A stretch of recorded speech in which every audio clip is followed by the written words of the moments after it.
This is a beautiful video. This is a perfect video that I'm going to play for you. This is what you call a political trapeze artist flying around wildly trying to keep it all together. I've told you before that Republicans have been causing a problem for themselves in Georgia because on the one hand, they're insisting, and Trump has been insisting, that the November presidential election was rigged against him. He won, but it was rigged, and so Joe Biden claims to have won. The votes can't be trusted. The Georgia Republican governor can't be trusted. The Georgia Republican Secretary of State is in on it. They're bad people. It's all rigged.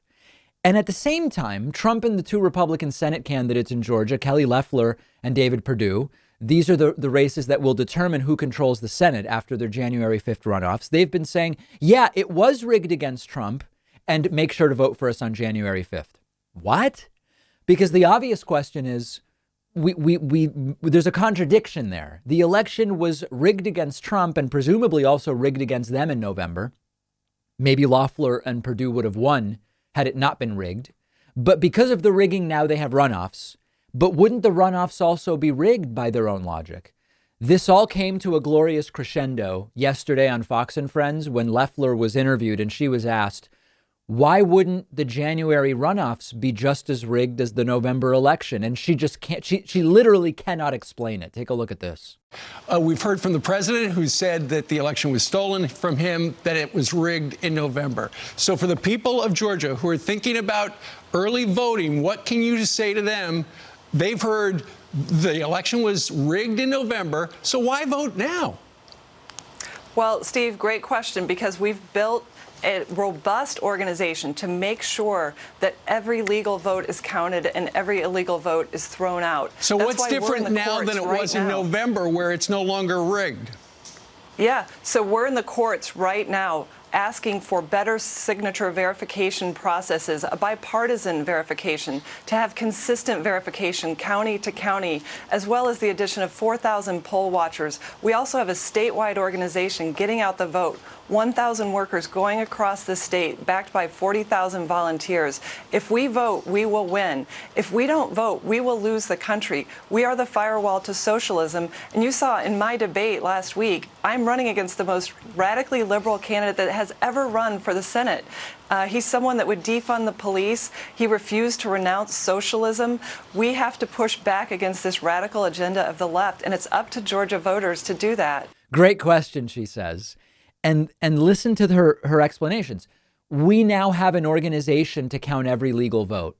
Well, right, but you're doing that for November. How does that even relate to what has changed in the system? She says we're in the courts. Well, but none of that's going anywhere. And then she says we're really working hard to get out the vote. Get out the vote is campaigning. It has nothing to do with rigging. And then she just goes into socialism and attacks her opponent, Raphael Warnock. She can't answer the question. So she just has her buzzwords from the debate. But this was a totally different question. If you believe it was rigged in November and your vote wasn't counted accurately or at all, why would you vote this time? Because nothing has changed. And it's a great question. And she says, well, because my opponent's a radical. Okay, that's not really an answer. And it's actually a disaster and really depressing that these races in Georgia are even close, but they are close. In John Ossoff versus David Perdue, the average of recent polling is Ossoff +1, which means it's tied. Could go either way, which means you have to vote. In Loeffler versus Warnock, it's Warnock +1.6. Again, whether you do or don't trust these polls, you have to vote. If we trust these polls, it's close and we have to vote. If we don't trust these polls, we don't know how close it is, so we have to vote. Either way, we have to vote. And it would be a major accomplishment to be able to, after everything that's gone down, take control of the Senate 50-50 with Kamala as the deciding vote. January 5th is the day, just a few weeks left, and we will know who is ultimately going to control the Senate. Privacy.com is one of our sponsors, and they're giving you $5 just for using their free service at privacy.com/Pakman. Privacy is a service I've been using for a while now. I love it. It saves me a bunch of headaches. It's completely free, and it's very quick to set up. And here's how it works.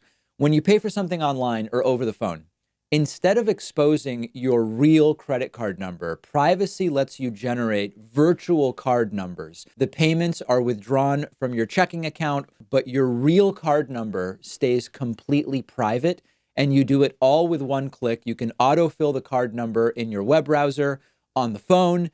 You can create 12 virtual cards a month. You can set spending limits, freeze them, delete them whenever you want. I especially love it for free trials where you need to give a credit card number, because I can destroy the virtual card number as soon as I give it to the company, and I know I won't be charged in the future. If you're ordering food over the phone, why do I need to give a restaurant my real card number if I don't have to? Companies don't have to know who you are. Your real credit card number is protected from the data breaches that happen, unfortunately, more often than we would like, and it's completely free. They do have a paid version with different tiers where you can create more virtual credit card numbers per month, cashback rewards, extra security features. But go ahead and sign up for the free service. It's a no-brainer. Companies can't charge you unexpectedly. You're protected from identity theft. It costs you nothing. And privacy is giving you $5 to spend just for signing up when you go to privacy.com/Pakman.